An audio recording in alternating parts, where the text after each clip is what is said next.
Hello दोस्तों, आपका स्वागत है आपके अपने चैनल सीक्रेट मोटिवेशनल मिस्ट्री में।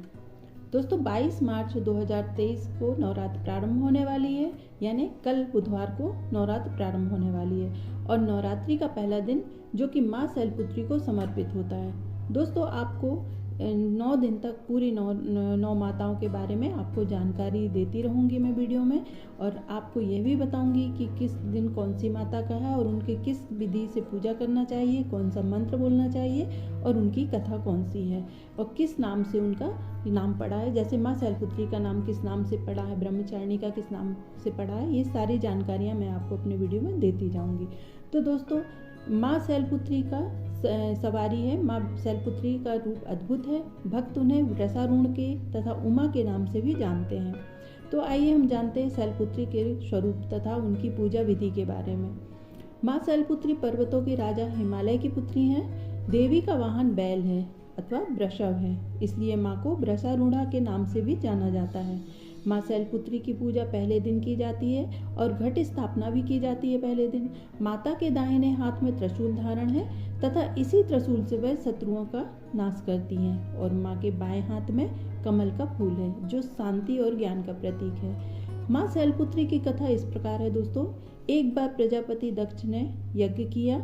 इस यज्ञ में भगवान शंकर और माता पार्वती को छोड़कर सभी देवी देवताओं को बुलाया गया। माता सती भी उस यज्ञ में जाना चाहती थी, लेकिन शंकर जी ने उन्हें बहुत समझाया कि प्रजापति दक्ष हमसे नाराज हैं, इसलिए उन्होंने हमें नहीं बुलाया है।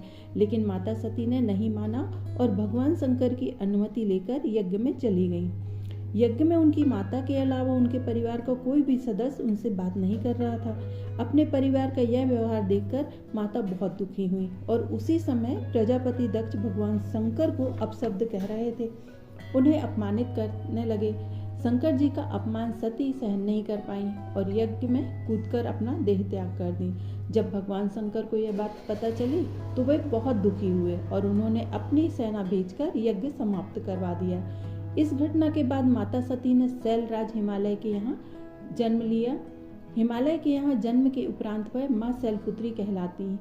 इन्हें हेमवती के नाम से भी जाना जाता है। माँ शैलपुत्री का जन्म शैल यानी कि पत्थर से हुआ है, इसी कारण इन्हें शैलपुत्री कहते हैं। पूजा से शैलपुत्री माँ की पूजा से स्थिरता आती है और माँ शैलपुत्री की विधिवत आराधना से वैवाहिक जीवन सुखमय रहता है और घर में सुख शांति आती है। इनकी अर्चना से मूलाधार चक्र जागृत होता है जो अत्यंत शुभ माना जाता है। साथ ही नवरात्रि के प्रथम दिन माँ शैलपुत्री की पूजा से चंद्रमा से जुड़े हुए सभी प्रकार के दोष दूर हो जाते हैं और सौभाग्य की प्राप्ति होती है।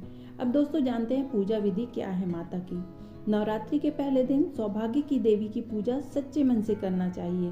प्रातः उठकर घर की साफ सफाई कर स्नान करें तथा स्वच्छ वस्त्र धारण करें। घर के मंदिर में साफ चौकी पर माता शैलपुत्री की फोटो रखें और कलश स्थापित करें। कलश के ऊपर पान के पत्ते, नारियल और स्वास्तिक भी बनाएं। उसके बाद माँ शैलपुत्री को रोली, चंदन, अक्षत लगाकर माला पहनाएं। माँ को सफ़ेद कनेर के पुष्प बहुत पसंद हैं, तो आप सफ़ेद कनेर के पुष्प उन्हें अर्पित करें। दीपक जलाएं। अब पूजा आरंभ करें। अपना नाम, गोत्र, स्थान, पति या पिता का नाम बोलकर माँ को अपना परिचय दें। अब भोग लगाएं। माँ को शुद्ध घी या घी से बने पदार्थ का भोग अर्पित करें। फिर कथा सुनें व आरती करें। अब माँ के प्रसाद को सभी भक्तों में बांटें। शाम के समय भी आपको आरती करना है और आरती कपूर से कर सकते हैं या आप जैसी भी आरती चाहते हैं वैसा कर सकते हैं, और घी से आरती करना है। लेकिन आपको माँ से अपनी मनोकामना बोलकर माँ को प्रणाम करें और माँ के मंत्र का जाप आप अपनी इच्छानुसार 5, 7, 11, 21, 51 या 108 बार आप अपनी इच्छा अनुसार माँ का मंत्र कर सकते हैं।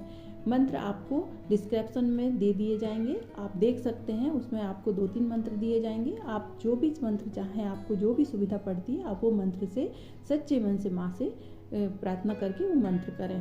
क्योंकि मंत्र ऐसे हैं दोस्तों कि जो कभी कभी नहीं बोल पाते हम, संस्कृत में मंत्र होते हैं और जो हम नहीं बोल पाते हैं, तो इस वजह से कहीं कुछ त्रुटि ना हो जाए, कुछ गलती ना हो जाए, इसलिए जो आपको सुविधा पड़ती है, जो आप बोल सकते हैं, वो मंत्र आप बोलकर उनकी पूजा करें। क्योंकि मंत्र में अगर एक बिंदी का भी अगर गलत हो जाता है ना, तो तो उससे हमें हमारे जीवन पर गलत प्रभाव पड़ता है, क्योंकि शब्द ही गलत हो जाता है। अगर एक बिंदी का भी गलत हो गया कुछ तो शब्द ही गलत हो जाता है फिर वो। इसलिए आपको मंत्र डिस्क्रिप्शन में दे दिए जाएंगे, आप उन मंत्रों द्वारा माँ की पूजा पाठ करें और आपको सच्ची श्रद्धा विश्वास से आप ये पूजा करें और आपको सारी पूजा पाठ का विधि विधान से मैंने आपको बता दी हूँ। आप इसी विधि विधान से आप पूजा।